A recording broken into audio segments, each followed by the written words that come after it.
Mr. Mayor, council members, staff, friends and neighbors, I'm Jeff Decker, 27-year resident of Yorba Linda, and I'm going to do two things. First, I'm going to revisit a comment I made, I think about 5-6 months ago when I found out we were looking at a 70% increase in the portion of our housing from high-density homes.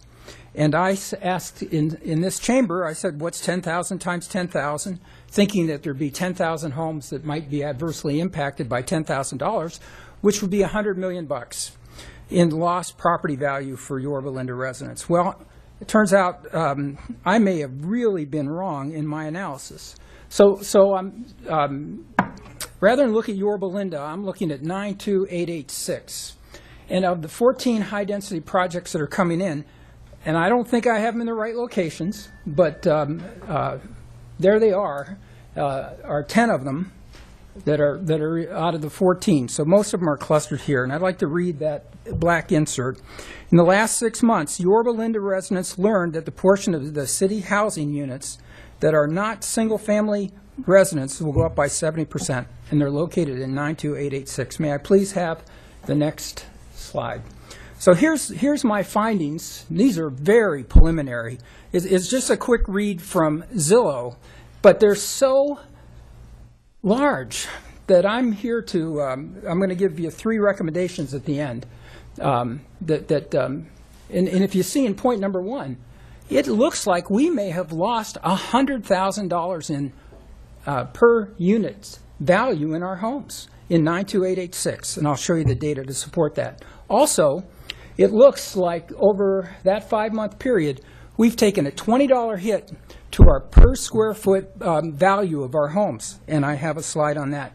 You'll see that my analysis is comparing Yorba Linda with Villa Park and Anaheim Hills. I picked them because it turns out historically Villa Park's property values are above ours, and Anaheim Hills were below ours. So we're looking above, and we're going to look at over a longitudinal period of time and see how the trends have recently changed.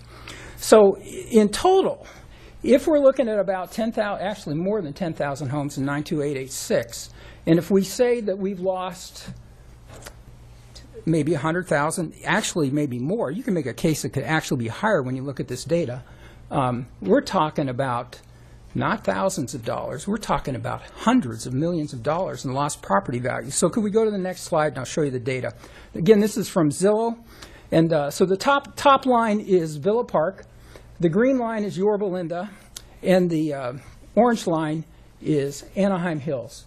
And this is median listing prices of houses over a 5-year period of time. First thing you should note is that historically, Yorba Linda has tracked very closely with Anaheim Hills and has been higher than it until when? Until 5 months ago. And you see what happened to our property values, and you'd say, well, maybe that's high-valued homes. Well, then you look at the end and you see there was a dip for Villa Park, but it's gone up. If you compare where we were at $829,000 listing price, now down to $699, that's a $130,000 drop in our homes. Now, I'm not sure, there's other things that could be moving here. But when it's that big, we should not take for granted the value of homes in Yorba Linda because it's a neighborhood where we're wealthy. And I've heard city council members say to me personally that you live in Yorba Linda, so you'll be okay. Well, that trend tells us that we've got to take a better look at this than just slough it off. Again, the important point is the parallel tracking with Anaheim Hills.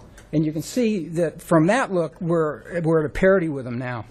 May we have the 4th and last slide? By the way, a professor doing 4 slides, I think it's unbelievable, but nevertheless, you may doubt that I really do it. What this slide shows us, that over the last year, again, Yorba Linda is, or I'm sorry, not Yorba Linda, that's 92886, that our square footage prices were higher than Anaheim Hills, but in the last couple months, they've gone above us. And again, I'm trained as a social scientist. You want to look at this and you want to say, well, what really is causing it? I don't know. But the size of this really would say that we should take this seriously. And I do, and I know many other Yorba Linda people do as well. So here's what I think should happen. I think there should be a panel convened should be representatives from respected citizens to do the study. Number 2, we got to revisit the moratorium, and I'll end right now, is number 3. It just points out the need to talk about protecting the quality of life for Yorba Linda residents. Very good. Thank you very much.